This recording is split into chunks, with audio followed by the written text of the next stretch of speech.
Poor Janet had to travel around the world with me, so she was good to see you. Yesterday. All right.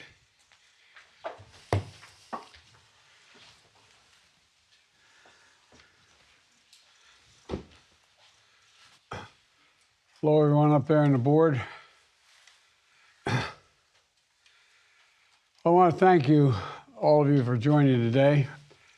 I just got back from an overseas trip where I spoke in Egypt at the COP27, the United Nations Climate Conference, and then to the leaders of the ASEAN countries in Cambodia.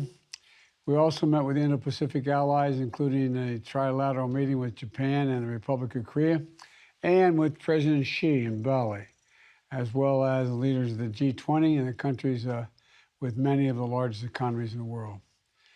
It was clear to me, and I think to most people in those meetings, that the United States is as well or better positioned than any nation in the world to lead the world on the economy in the years ahead.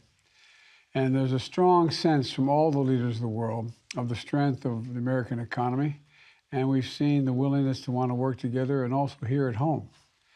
We had an extraordinary 2 years of progress from the American Rescue Plan, the Bipartisan Infrastructure Law, the Inflation Reduction Act, and the CHIPS and Science Act. But what I'm most excited about is that people are starting to see the impact of these legislative achievements in their own lives. We're just getting started. We passed them this year, but now they're really going to kick into effect. It's going to accelerate in the months ahead. And the implementation of these legislative achievements is going to be one of the key parts of the success, I believe, for the economy.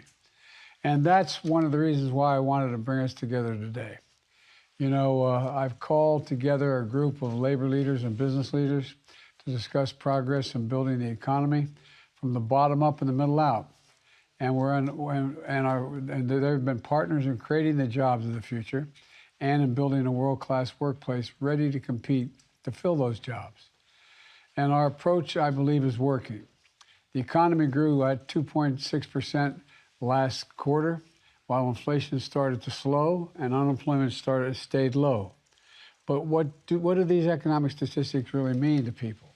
Well, here's what they mean, in my view. We've added jobs every single month of my presidency, more than 10 million jobs total. 700,000 of them were manufacturing jobs. Inflation at the grocery store is coming down slightly. Prices for things like clothes and television and appliances are going down as well as we head into the holidays.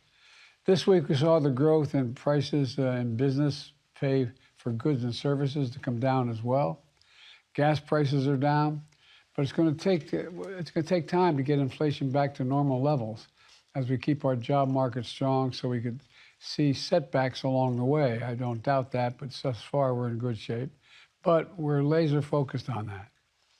And in 6 short weeks, Americans are going to start to feel the effects of the Inflation Reduction Act. Come January 1st, seniors with diabetes on Medicare are going to pay no more than $35 a month for a prescription of insulin. Some pay as much as $400 a month now. And this matters to folks like Bob, who lives in Long Island, who has had diabetes for nearly 50 years. And he's had a leg amputated and has issues with eyesight because of the complications of his diabetes. Bob came to the White House a few months ago and talked about how he has to pay $300 out of pocket every 90 days for his insulin.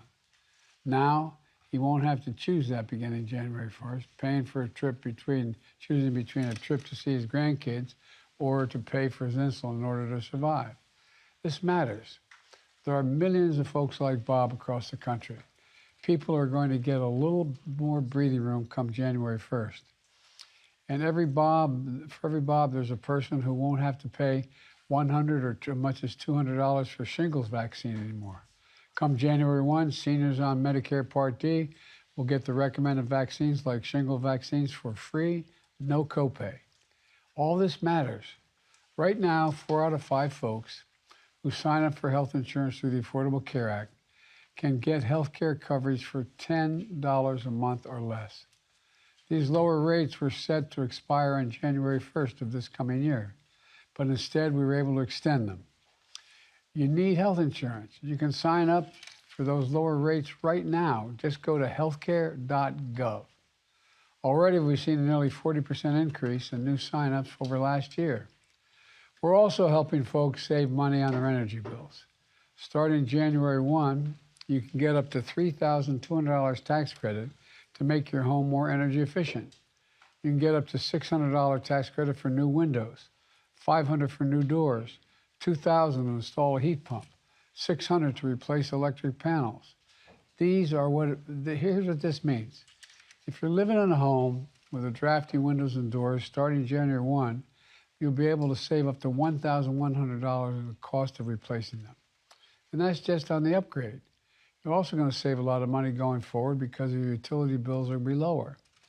And that's good for your wallet, but it's also good for the environment because you're using less energy. And that's not all.